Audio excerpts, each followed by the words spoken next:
What is up, everyone, and welcome back to Across the Board, sponsored by Moneyball Metrics. It is Friday, December 5th. It is our NFL show, and not only is it our NFL show, it is also the World Cup draw right now. Whatever information we get, we will pass along to you guys, as we always do. I have it on the television behind me. Apparently, somebody is singing right now. Don't know why they're singing, but that's what they are doing. To my left, no, right. To my right, we have line movers, a.k.a. JD, a.k.a. the fuck it guy. No, not the fuck it guy. That's me. What do you do? The let's fucking win guy. You're the let's fucking win guy. Over to the let's fucking win guy. How are you, JD? Doing good, man. Doing good. Yeah, man, it's Friday. Fresh, like a lot of people, the week is like over now, and you know they actually get their weekend. But as I was just saying that, I realized for like us, I feel like this is when our week kind of really starts. The two most depressing days of the week are Tuesday and Wednesday for me. Yeah, I agree. I couldn't agree more. Those are just the days where it's like my work life is taking over. I don't know. I have nothing to look forward to at night. Like, I love Friday. Wow. Okay, you have nothing to look forward to at night. That's very depressing. I don't know who this is singing on stage at the World Cup draw, but behind the guy singing in the front row is Donald Trump and Infantini, the FIFA president. It's a very interesting spectacle to see what's going on here. Over to the comments. Our guy Jabo is already here. What's up, Jabo? We appreciate you tuning in as always. Jefe, what's going on? I know you kind of gave a brief little thing there about what JD said, but what's going on with you? What's in your world? Nothing much, man. I'm excited. It's a Friday. Got a little appetizer of conference champions tonight, with the main course, full day slate coming tomorrow. And then, of course, a phenomenal slate of divisional matchups on Sunday that I'm super excited for, that we get to talk about today. And, we already had a game yesterday that was really just overall a great game. You want to talk about it? Let's get into it. We're going to do our Thursday recap on a Friday afternoon. Jefe, break it down.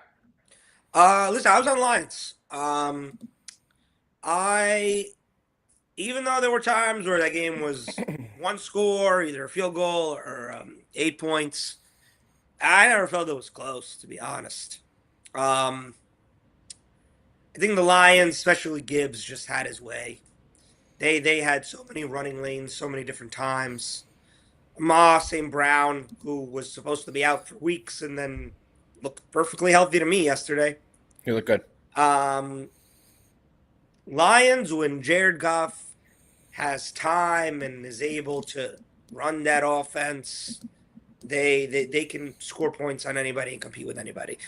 Cowboys secondary had issues, obviously, but so did the Lions secondary. They only got more injured. I don't know. Speaking of, but it looks like Brian Branch tore his ACL. Oh, it's not a looks like, it's been confirmed. He's done. He's down. That is another huge blow. We're probably not going to see him next year. If we do, very end of the season, if they're competing for a playoff spot. But we're not going to see Brian Branch for quite a while, unfortunately. Another obviously scary injury. CeeDee Lamb went down, concussion, had the fence. And you knew immediately with how his hands were the fencing that you're talking about. Yeah, you the knew fencing immediately. Syndrome with his hands, so that was bad.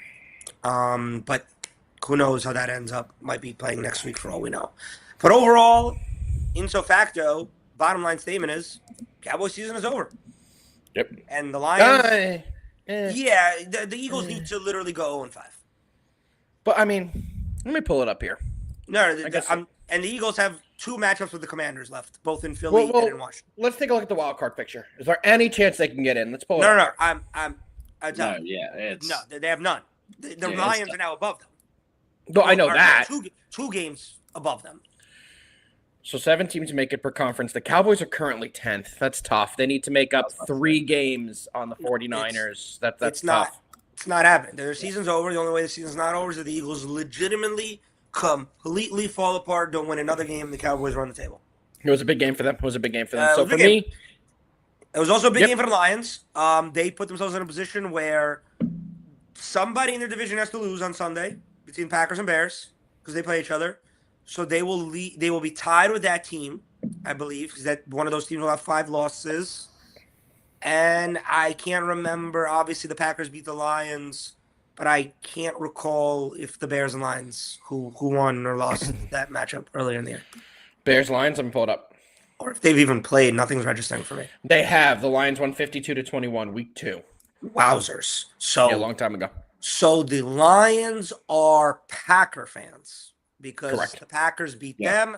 So Lions own the tiebreaker over the Bears right now. I think they obviously play again. So Correct. that's that. Yeah. Over to you, Alpha. What do you think about the game? I enjoyed it thoroughly. I had the over last night, over 54.5, and that game had 74 points in it. So for me, I very much enjoyed it. It was a no-sweat winner there. There were so many points in that game. Want to look? The Cowboys' defense kind of performed how they expected to against the high-powered Lions offense. And the Cowboys' offense, I actually didn't think played as well as I thought they would. I thought the Cowboys' offense would have had a much better game.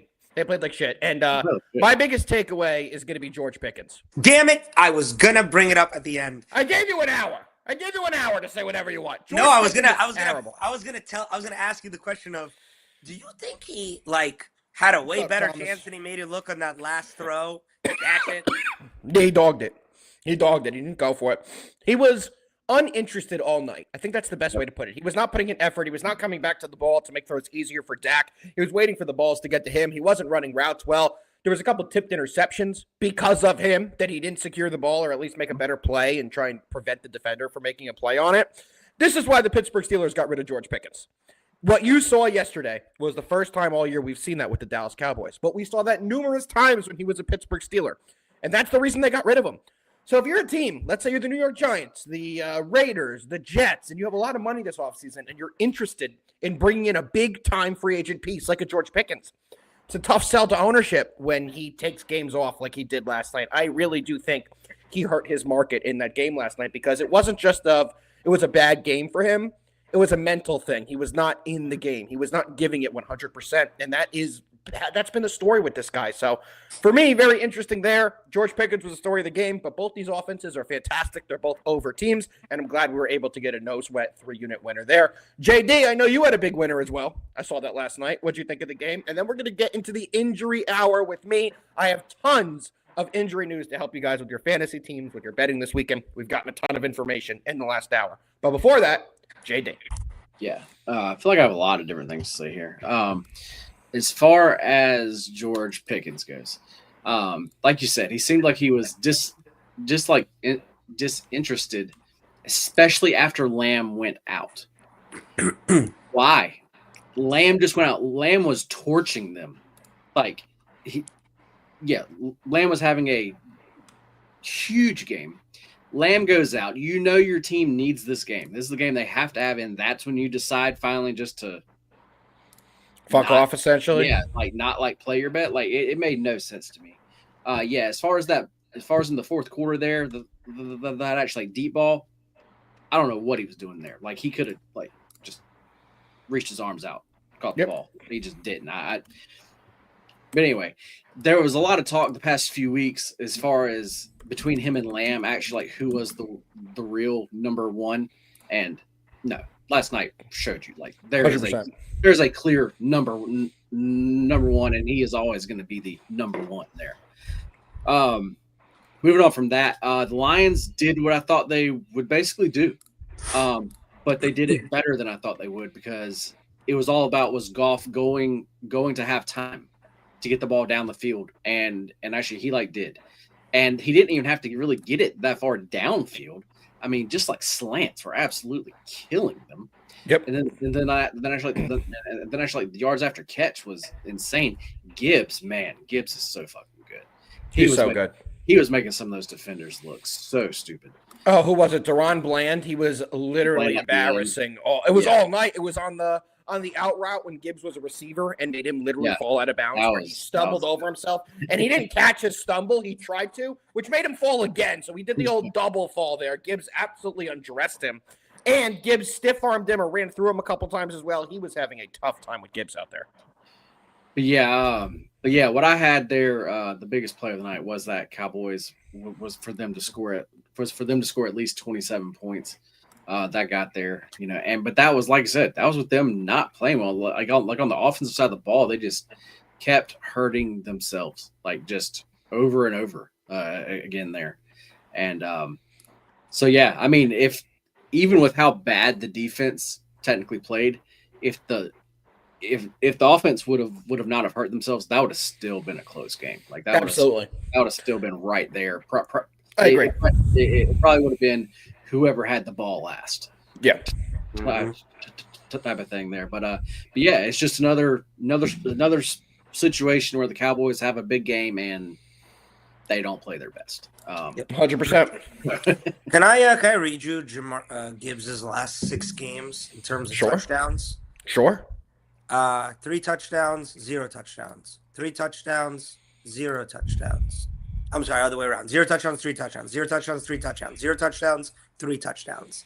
So in his last 6 games, the only time he scored a touchdown is in games that he scored 3 touchdowns, which is unbelievable that he scored 3 touchdowns 3 times in 6 weeks. In the other 3 games, goose egg. Alpha, I got an update for you. FIFA World Cup draw time. This is going to make you laugh. Noon, opening musical performance. That was what I was talking about. 12:10, FIFA president introduction. He's doing that right now. And they're now talking about Donald Trump. Second musical performance. Okay. 12:25, awarding of the Peace Prize. 12:30. This is unbelievable. Presentation of the FWC 26 trophy. It gets funnier. 12:35, host nation leaders take stage. 12:40, third musical performance. No way. 12:45 is when the drawing proceeds. Dude, that's crazy. 12:45. All right, so we got to speed up here so we can all watch that. I'm just kidding. What are you talking about? We have to watch the third musical performance. Before the drawing. I'm just unbelievable. The way they do this is unbelievable. All right, boys, ready for me to get into some injury news? Definitely. Yes. All right, boys, here's what I have so far. Kyler Murray, out for the season. Out for the season. They do believe he is going to be leaving. They asked Jonathan Gannon today if Kyler Murray will be the Cardinals quarterback next season, which Jonathan Gannon responded with, I'm worried about the Rams for this week. That should tell you everything you need to know. Lamar Jackson returned to practice today with the ankle, full participant. Trey Benson ruled out, running back for the Cardinals. Marvin Harrison Jr. ruled out, wide receiver for the Cardinals. T. Higgins practiced today, so we are likely to see him. Bills edge rusher Joey Bosa has been ruled out for this week. Josh Palmer has been given a doubtful designation. Jaden Daniels was seen participating in practice today. Good sign if you are a Commanders fan or a Jaden Daniels owner. We may be able to see him. And as of now, those are the updates I have. But it's a good bit, some substantial news. And you guys know during the show on Fridays, we get a ton of practice reports. Every single time I get any of that information, I will bring it to you all. Footy, there's been requests for you, brother. We got the FIFA news. Jefe just broke down the schedule. Give us your thoughts about how they're doing the FIFA World Cup draw, because we got to wait for 3 musical performances before we get to hear who the hell's playing who. Very annoying there. All right, boys. That's going to do it for the recap. That's going to do it for the early injury hour. You guys ready to move to the slate? Yes, sir. That's going to do it. First game we're breaking down this week is going to be the Colts and the Jaguars. Colts come into this game 8-4 in the year. They are 2-3 on the road, which that's where they are playing this week. Jags, they are home, and they are 8-4 in the year, but 4-2 at home. So these two teams have identical records. The Jags have been good at home. The Colts have been bad on the road. Let's take a look at their most recent performances. The Jags really beat up on bottom feeders in the NFL. That's what they've done all season long. They're coming in off a 25-3 win over the Titans. Week before that, they had a 27-24 overtime win against the Cardinals. On the other side, the Colts are coming in off consecutive losses. They lost to the Houston Texans last week, 20-16, and the week prior, they lost to the Chiefs, 23-20, in that overtime thriller. Breaking news about T. Higgins. He's back in the lineup. As I said, he was practicing. They did just roll him in for the game as well. Let's get it started here. Jefe, we're going to start with you. We got the Colts. We got the Jags. We have a 1.5 line. What do you got? Well, man, oh man, how the tides have turned for the Indianapolis Colts so quickly. The once darlings of the AFC South, who we thought were just marching right towards the division crown and the playoff bid, with Daniel Jones looking like he's the savior and Jonathan Taylor looking like he's the offensive player of the year, are coming off of back-to-back losses, which, okay, you want to make an appearance, I understand, please go away, which I can't really blame them much because it's so obvious that Daniel Jones is big time hurt. Big time Not hurt. like Yeah. not little time hurt, not like Baker Mayfield, non-thrown. What do you think, shoulder J-Bo? hurt. I'm sorry. I said, what do you think, J-Bo? He said he thinks he knows my play. Let's see if he put it in there. It's gonna be the under. This is not the under. I think this is the spot where people look at this match and we're like, all right, this is where the Colts get back to it. Jaguars, I get it. Getting a good number on the Colts. They're on the road. Jacksonville doesn't have much of anything in terms of a home field, advantage. But I'll tell you, maybe we're not paying enough attention to the Jaguars. They're kind of getting better week by week. Kind of. Don't you think they just beat up on bad teams? Like, let's go through the Jaguars wins. Okay, this year. wait. Don't even do that. Just let me answer the question you just said. Don't you think they beat up on bad teams? Yeah. And right now, I kind of think the Colts are playing like a bad team. I'm thinking more bottom feeders. They beat up on the real bad teams, like the Titans. Until Daniel Jones proves to me that he could be a mobile, not Lamar Jackson mobile, but Daniel Jones mobile, I have no reason to believe why any defensive coordinator wouldn't load the box, do everything they can, and sell out on stopping Jonathan Taylor, and live with Daniel Jones being immobile, a pure pocket passer, and living with his 6-7 passes to Alec Pierce a game. I'm serious. Like, until he proves he can't, the game plan to stopping the Colts offense is so simple. Load the box, stop Jonathan Taylor, and Daniel Jones can't move out of the pocket, so he's just going to stick in there. He'll take a hit or two. He will complete a deep pass 3 or 4 or 5 times a game to an Alec Pierce. Oh, my God. I'm blanking out. Michael Pittman. But that's not going to win them the game. I really like that Jacoby Myers had his best game as a Jaguar last week. They need to get him more involved into the offense. I like that Brian Thomas Jr. was back as well. I think with those two and ETN in the backfield, I'm looking for the Jags to put up numbers on the Colts. Especially, guys, no more sauce. So, taking the Jags here on the money line. Jaden Daniels will be the starting quarterback for the Commanders on Sunday. He is officially back. Just got that official news as well. But back to the Colts and Jaguars game. I'm going to be taking the Colts on the money line. The Jags, to me, are just a bottom feeder merchant. Let's go over the teams they've beaten this year. Week 1, they beat Carolina. The win looks better now. At the time, it was to be expected. They beat Houston. That was a good win as well, 17-10. But after that, they beat the 49ers, basically the week where everyone got hurt. They had nobody that week. The week after, they beat the Chiefs. That was an impressive win. That's it for their impressive wins. Let's go down the rest of their wins. They beat the Raiders in overtime, 30-29. They beat the Chargers, 35-6. They beat Arizona, 27-24 in OT, and they beat the Titans. So to me, especially in their most recent games, they really haven't played anyone or beaten anyone that's going to scare me. Last week, I did fade this Colts team, and we won that game because what did I say last week, Jefe? I said that Texans defense is a top 3 defense, and they are going to be the reason why Daniel Jones gets hit as much as he does and gets uncomfortable. The Jaguars are a decent defense, but it's not the Houston Texans defense. It's a completely different level of defense, and I do think the Colts will have a big performance here. Give me the Colts on the money line. It's definitely going to be a 3-unit play for me on the Sunday slate. JD, kicking it over to you. What do you got, brother? Yeah, man, these two teams here, one of the Colts, I just don't feel like I have a good read on them currently here. As far as my numbers go, when you look at the full season, those numbers say that this should actually be a Colts play. But when you trim that down and then actually look at just the past 4 weeks, it says that on current form that actually this should be a Jags play. To what you said as far as the defense, this Jags defense, I have kind of talked some shit about them throughout the season, but that is when they are on the road. When they are at home, this defense, they just seem to play up there. As far as actually at home, also as far as actually ATS, the Jags are 4-1. This is a game that I don't love.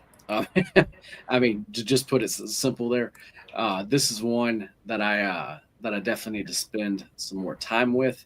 I don't think I can be on the Colts though. I'm not saying that I'm definitely going to bet the Jags, but I'm just saying I'm not sure I can be on the Colts. But I'm going to bring out something we haven't done in a long time. Okay. A very long time. Wow. Forgot we even had that. Say the line. You Sometimes. can't just. There you go. The best play is no play. There we go. Well, you've heard it from JD first. Let's keep it moving, boys. We're going to go to the second game of the day. Breaking news, Mike Evans and Jalen McMillan are out for this weekend. And a lot of people expected Evans to be back. He's officially been ruled out. Huh. Let's keep moving to the Fighting JDs, who's going to tell you why he's putting more money on Ravens futures. We have the Pittsburgh Steelers, 6-6 on the year, 2-3 on the road, going into Baltimore, taking on the Ravens, who are also 6-6 on the year and 3-4 at home. This is a battle for first place in the AFC North. Whoever wins this will be in sole possession of first place of the AFC North. There's only one person on this show who can intro a Ravens game. That's our guy, JD. JD, what do you got? Big spread here. Yeah, man. I'm finally out as far as on this Ravens team. Are you officially out? What? Yeah, I am. That's okay. officially- My preseason pick for the Super Bowl winner was the Green Bay Packers, and if you were to ask me right now where I would put them on my teams I think will win the Super Bowl, they are probably bottom of the top 5, maybe 4 or 5. Oh, they're still in the top 5. Yeah, but just, I don't feel as good as I did preseason. So I'm with you, JD. I mean, yeah. Just as far as as far as the offense goes, man, they're just not playing well, and Jackson is just not right. Like he's had the stuff with his hamstring, with his toe, like all that stuff going on. I think it's more than that. I think there's something else going on. Well, that's what I'm not saying. public. Like something's just not right. Something's wrong with him. I agree. So yeah, I don't know what it is. I don't know if it's a combination of just a bunch of all that stuff, but like he's just not right. I mean, they hadn't even been drawing up runs for him, but this last week they finally did. It was only like 2 or 3 times. But that's one of the things that makes this offense so good, though, is when he is running the ball. As far as the Steelers defense, though, the Ravens should be able to run here. As far as actually Henry goes, he should have a big day here. This line, I'm not really shocked by. I think it's about right. But then on the other hand, with this game, you could tell me the outcome of this game, and I wouldn't be shocked by literally anything. Steelers could win in a blowout. The Ravens could win in a blowout. Nothing would shock me here.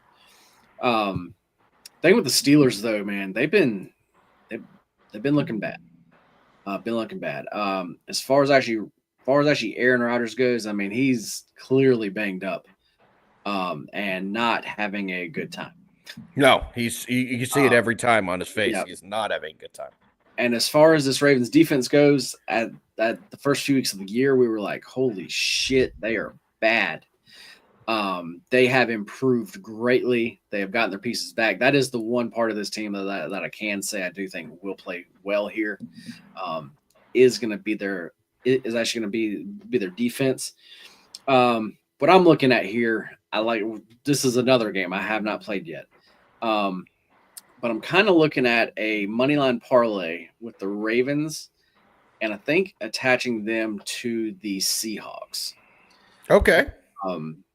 There's kind of what I'm thinking here. Like I said, I just haven't got there to it yet. Because like I said, this Ravens team, when you look at everything, they definitely should have the edge here. I mean, the actual line says that.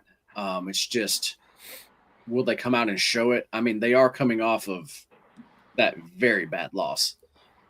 So I would think if you're going to see it, you're going to see it here.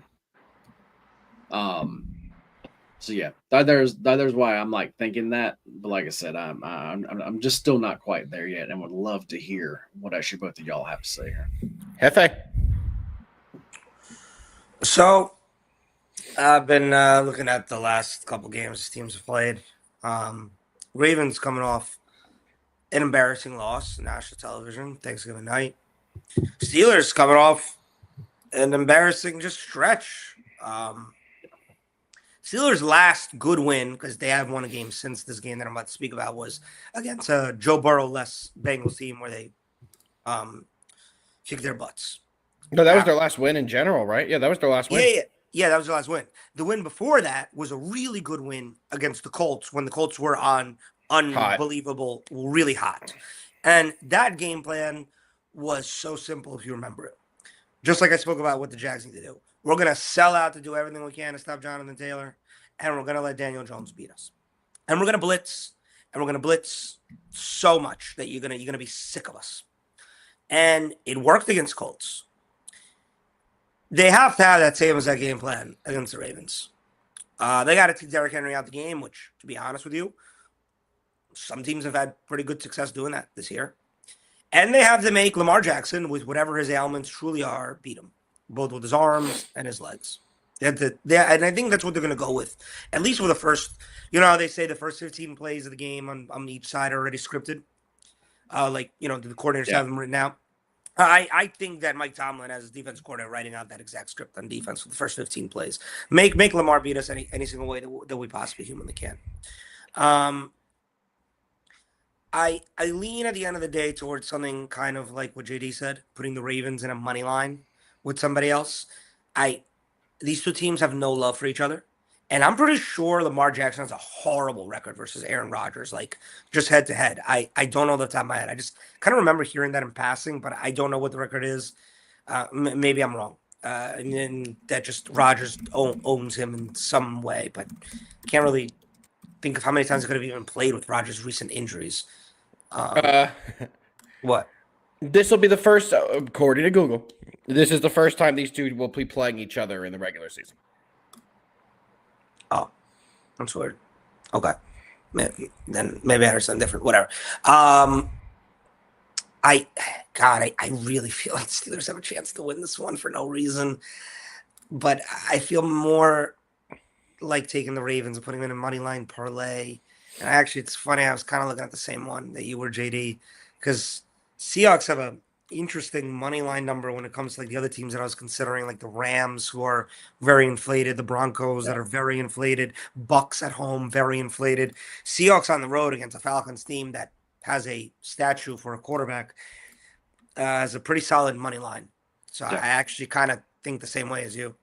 And if you put those two together, I'm getting a minus 130. There you go. I'm on the Steelers straight up, guys. I don't know who's going to win this game, but I just think it's way too many points for this Ravens offense against the Steelers team. I think the Steelers will be able to compete in this game. Like I said, I don't know if they win, but 5.5 is a lot of points. And I'm going to take the 5.5 for a divisional game. This is a playoff game, essentially. I think both teams will be playing a little conservative to try and not turn the ball over. I think we see a lot of running in this game, and I think this game is going to come down to a field goal in either direction. For that reason, I am taking the dog because, yet again, I do think we will see this game stay very close. So give me the Steelers. Definitely going to be a VIP play for me as well. All right, boys. Ready to move on to our third game? Yes. All right. Game 3. We're going to the Chicago Bears taking on my Green Bay Packers. The Bears are 9-3 on the year. Packers are 8-3-1 on the year. Packers are 4-2 at home, while the Bears are 5-2 on the road. Jefe, are you believing in this Bears team that is in sole possession of first in the NFC North? Because of the tie to Green Bay, Chicago is a game up. They're getting 6.5 points here on the plus side, the Bears. Are you taking that? Are you leading the Packers? Are you looking at maybe a parlay? What are you looking at in this game? So I'm pulling up these numbers that I saw. The Bears are the biggest ticket of the weekend with the points and the biggest dollars of the weekend. Most bet spread, they're supposed to be plus 6.5 by the dollar amount. Most bet spread by the ticket amount is Bears plus 6.5. You're wondering who's the background? I was wondering who did that background. You're wondering who is second? It is the Seahawks minus 7. But back to the Bears. I am absolutely loving the Packers on the spread. I was thinking about putting the Packers with the Ravens, but I don't even want to waste the Packers money line on that because I just think the Packers win this one by a touchdown. And taking it straight? So you're taking the spread straight up? Yes, and it's funny how quick we are to forget how the Packers defense, Micah Parsons, was traded for like what? Like, was it how long before the season started? Like a week or two. It was the end of August. Not very. So long. basically, what we're saying is he had no time to learn the playbook, no time to get training camp, to get continuity with his defensive playmakers, teammates. Right, that takes time. Even if you're the best player, that still takes time. Also, Packers getting, well, I don't want to say healthier on offense. They did lose Tucker Kraft, but getting Watson back is huge for them. Okay, it is. They don't have a wide receiver one. They just have literally 3 or 4 wide receiver twos. Yeah, that's what they have. Between Dobbs and Dontavian Wicks and Watson and Golden. Well, yeah, but I don't know if he's playing. No, but I mean, I thought you were talking about the makeup general, of this team. General, yeah. And let's take a look here and see what they're saying about him. Yeah, they're not giving us much information. Nothing. It's like it doesn't exist. And the running back room, when Josh Jacobs was healthy, and now they got Emmanuel Wilson healthy, it's a good 1-2 punch. At the end of the day, guys, Jordan Love's numbers in December are disgusting. It's like a 25-2 touchdown to interception ratio. Yep. He plays his best during the end of the season. And it's not like I have 1 year to prove this on. This is like already 3 years he's doing this crap.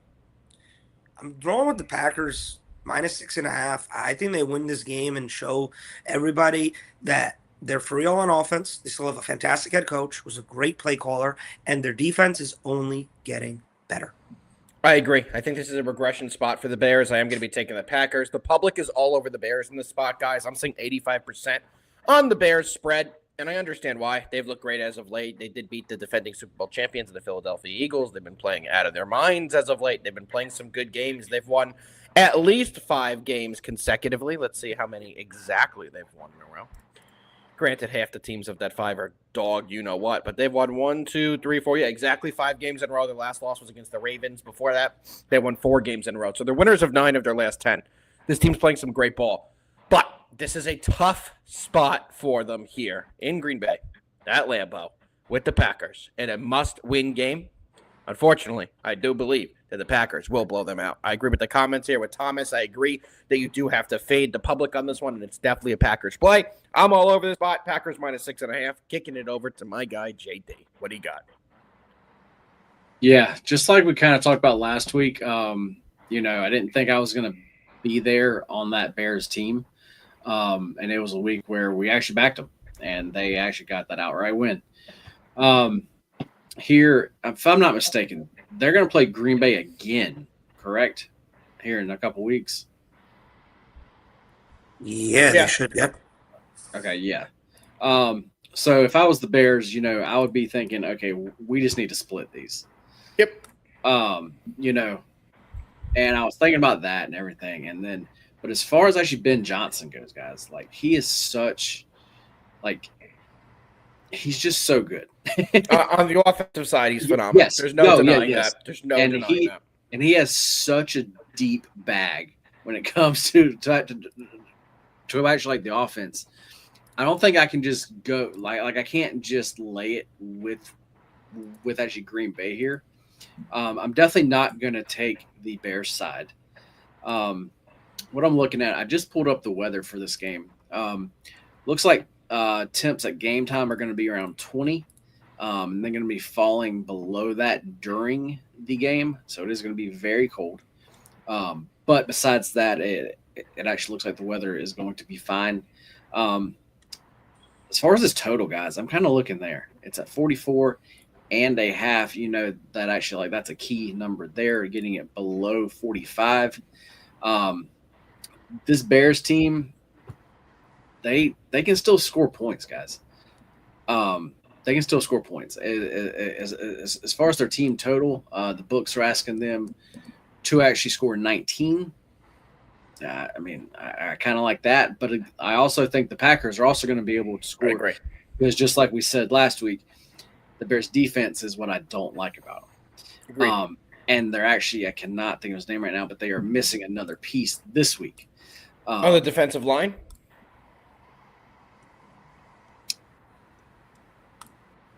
On the defensive line, JD? I'm not sure. Okay, let's take a look. Let's see what I can find out. Yeah, they have a ton of questionables. No, Manungai's a questionable. Romadunze's a questionable.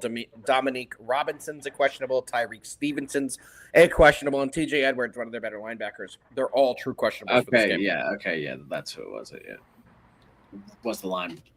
Edwards, yeah, probably the best of the bunch. I would agree. They're banged up. They're definitely banged up. Yeah, so like if he is out, the Packers should really be able to do well here. So I was thinking about the Bears team total over, but the more I'm looking at it, I'm really just looking at the game over.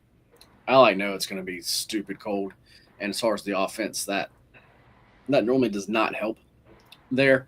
But as far as this total, that is definitely baked in, and that's why this total is so low. Yeah, getting to 45 points is really not that hard. I agree. Did you watch last night? Right. So that's where I think I'm going to end up on the over here. There we go. I definitely think we see points, and I definitely think we see the Packers have a big performance here. All right, boys, we got one more game we're breaking down this week. You ready to dive into Texans Chiefs?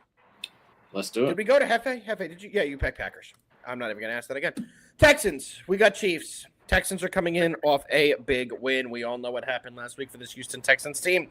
They went and they defeated Indianapolis in Indianapolis. The week before that, they beat the Buffalo Bills.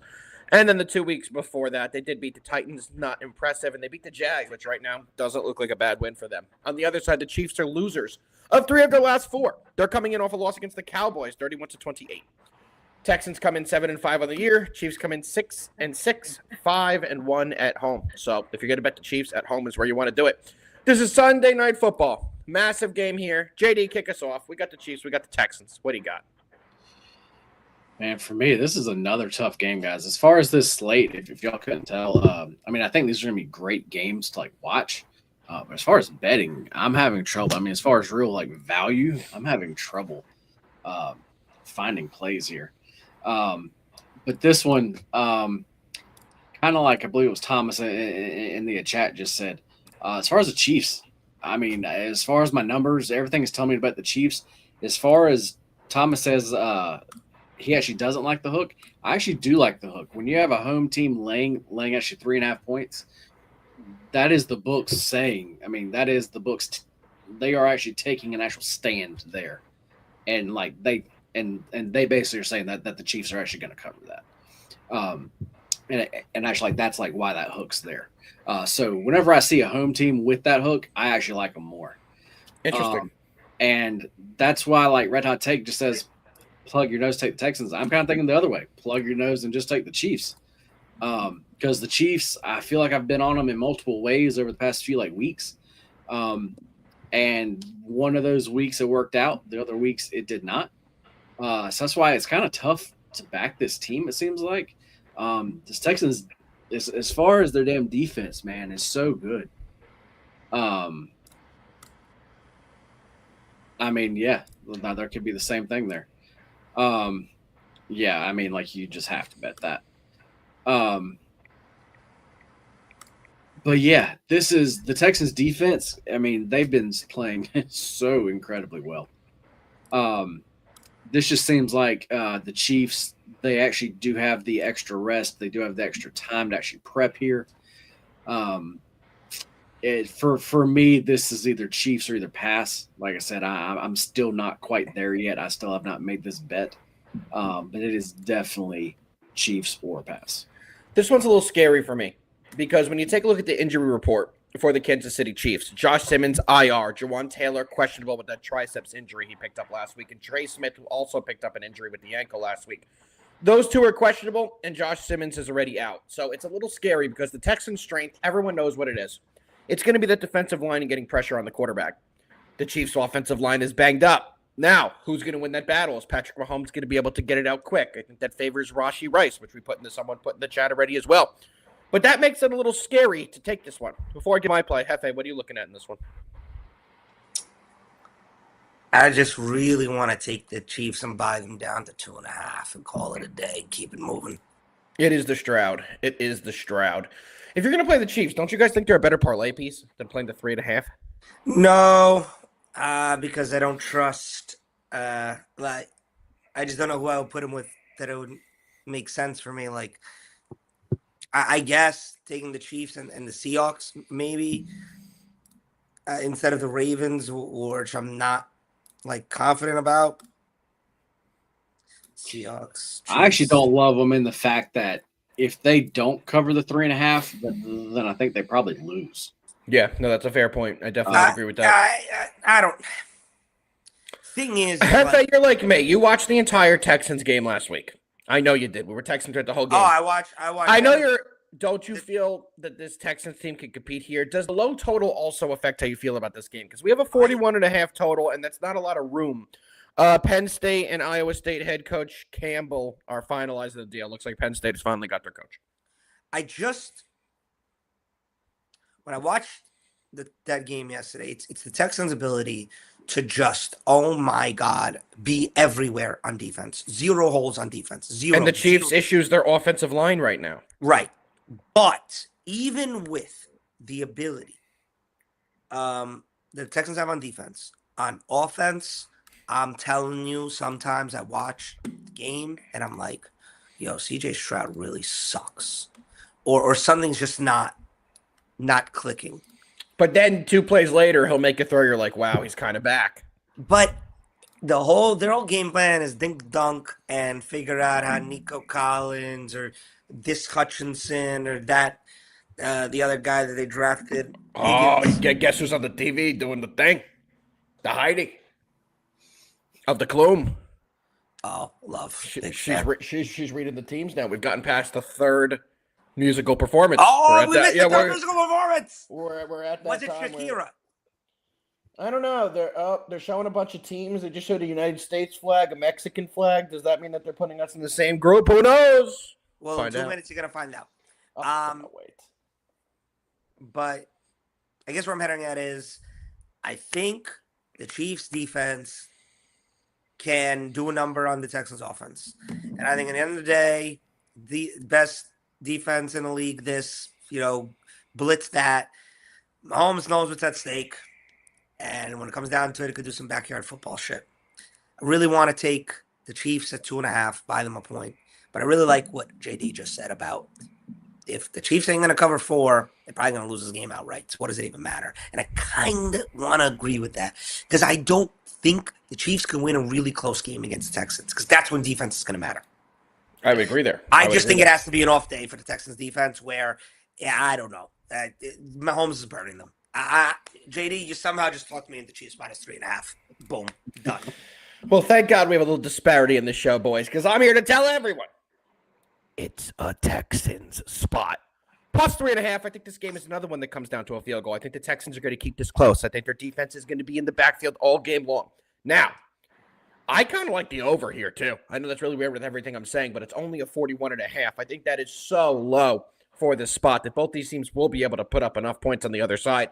So I've been debating the over and the Texans, and I am going to be going with the Texans plus the 3.5. If you want to take the over, I don't blame you. I think that's a good play as well. But for me, I do think the Texans keep this close, and to be honest with you, I think they win it outright. I agree with you, JD. I think that if this is going to come down to a spread game, then I think the Texans are probably going to win. Similar to what Jefe said as well, that's going to be a defensive grind, and I think that's exactly what's going to happen. So for me, I'm going to be on the Texans plus 3.5, and yet again, it will be an official 3-unit play for me. All right, gentlemen, we've kind of been flying today. That's the last of our scheduled games that we had on slate. Let me see if we had any more injury news, but I don't believe we have. We have not. So, gentlemen, you want to do what we do on the show every day and get into a little best bets? Yeah, sure. Do we have our parlay? You guys have your prop? Nope. Your touchdown score prop? Oh, Miami. That we do every single Friday? Well, JD, you have 8 seconds. You ready for me to hit the 8-second video? Yep. Go find a prop, brother. Best bets for Friday, December 5th. The song is such a banger. I could just listen to it all day. All right, boys, let's get into our collab parlay before we give our best. Actually, no, let's give our best play out of the weekend so we can finalize our prop play. Jefe, what's your best bets? All right. Packers wait. minus 6.5. I'm gonna have. How did this happen? No idea, but apparently How they did like this want happen? to see the background. Okay, Though. okay, you want to see the background? Oh, I was just gonna take us off the screen. Wow. That is actually Okay, keep us over here. Looks cool. Keep us over here. that is actually a really cool background. Thank you. Me and JD drew it this morning. We should make that into a shirt. Okay, very good. Very good. JD's All right, very anyway, happy about this. I got one. No, put us back over there. Put us back over there. I got one. I got two. It looks cool. Bets for the weekend. Packers -6.5 is numero uno. Numero dos. Guys, game we didn't speak about. Bills, Bengals, Cincinnati Bengals, Buffalo Bears beats Battlestar Galactica. We're going with the over 53.5, guys. I don't know if anybody realizes the Bills are going to be without, on top of all their other injuries, they're going to be without Bosa and Espinosa this week as well. They legitimately, I do not even know who's going to be on their line. Joe Burrow, he can put up points. I don't got to tell you what the Bengals defense are. They're dog shit. They will return to dog shit this week at least against Josh Allen. I'm taking the over 53.5. And that will also be the game where my anytime touchdown score comes from. Once you guys give it up, I will let you guys know who it is. Colts money line, Steelers +5.5 are two of my best bets. Jay Dizzle for Shizzle, what you got? I'm going to give out 3 best bets. One of them is a football game tonight. There is a team. They are from Texas. No. Are they from the northern part? They They're are the wrong from the green. The wrong green. Texas. Give me them minus the 2.5 points. Okay. I think they win there. Then as far as a basketball play, we're going to go in for tonight also. Give me Samford versus VCU. Over. Are you serious? You're not going to take anybody in the Music City Madness Bowl today? Okay. By the way, let's give that a little love. Why is it called the Music City Madness game today, and it's being played in Lexington, Kentucky? Is it That's Music the City? Music City. Because it's not being really? played there. It's not being played there. It's what Yeah, it says. It's being It played. is There. actually it is actually being played in Nashville. Go on ESPN right now. Go to location of this game. Tell me it doesn't say Rupp Arena. Liberty Music Mutual. No, this is the bowl game. What is this that we're looking up? The Music City Bowl is not this. That's a different Music City Madness. Kentucky Gonzaga college basketball tonight. Get your shit together. They actually play at the Bridgestone, so they're going to be in the big house to a night. Right there in Nashville. This is bullshit. Hold on. Don't move. Here we go. It's in Franklin, Tennessee, right outside Nashville. You guys see this? Okay, you guys see the game, right? Here we go. What does that location look like? Does that look like a little Lexington, Kentucky? Does it look like a little Rupp Arena for you? It's Does an that look error. like it says Rupp Arena? It's an error. It is an error. But actually, since you want to talk about that game, I actually do have a play there.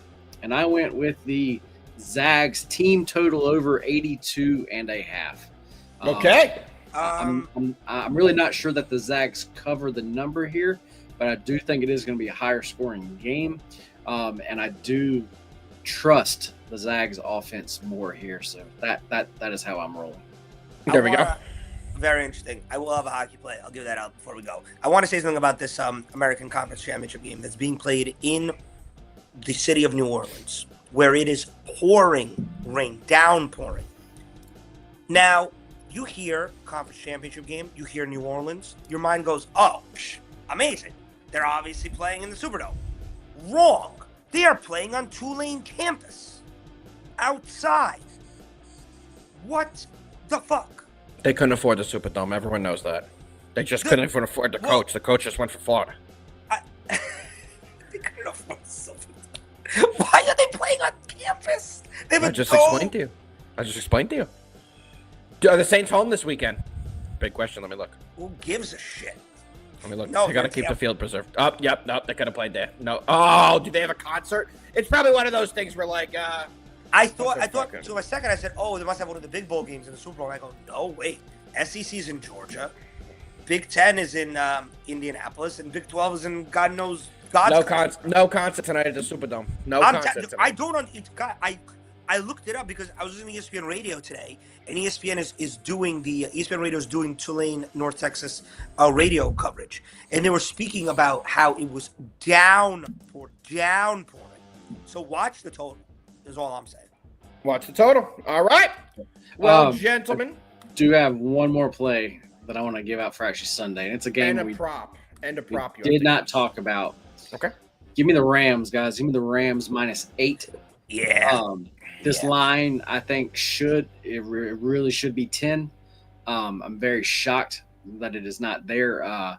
But the Rams coming off that loss, really, as far as their defense goes, that is what I'm expecting here to really step up, and actually for them to have a much better defensive game. And I think the line should be 10, but I honestly think that they win this by at least 14. So give me the Rams -10. If anybody's interested in the World Cup draw, just this second, they started picking out the balls. They're going to the teams right now. All right, boys. Prop time. I'm going to give out my player prop. We usually do an anytime touchdown, giving out Jamar Chase for the Bengals. I think he gets at least 1, probably 2 against the Bills in the highest total on the board, which is 53.5. So, yep, Jamar Chase, anytime touchdown. That is my prop play. Jefe, over to you. Then to JD to close this out.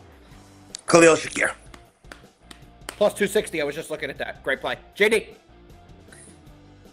Oh, the I'm woman calculating picking it the out. first ball. So Canadian woman picking the first ball from the Canadian division. And inside Canada's group, which is Group B, with Canada, is Mexico. Looking through some numbers here. On the Rams, give me a Kyron Williams, anytime touchdown at plus 105. All right. Okay, I love that. We have Kyron, we have Jamar, we have Khalil, and we have a plus 1,200 anytime touchdown parlay with the boys. Somebody asked me for a hockey play. I just want to let everybody know I've been my last 2 when I was giving out 2 random ass hockey plays at the end of the show. Tonight, we're going with, and I'm literally just picking a random one, just like I did the last 2 days. I like that one. Gonna take the Capitals on the road, -145 money line, playing in Anaheim against the Ducks. This has to be rigged. They put a huge bowl in front of Trump to pick one ball, just one ball, and he picks USA. We are in Group D. USA is Group D. We don't know yet. They do the main. So it goes by how good your team is ranked. So the host teams get to be in the high ranking, but like France won't be in. They're going to put a marquee team as the head of each group. Okay, cool. All right, David, not this guy. I do.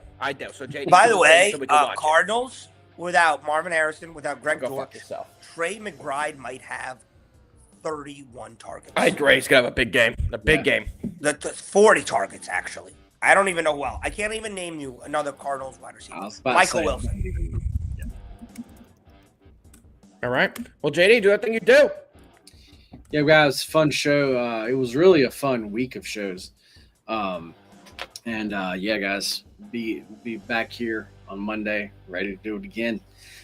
Yeah, guys, let's all have a great weekend.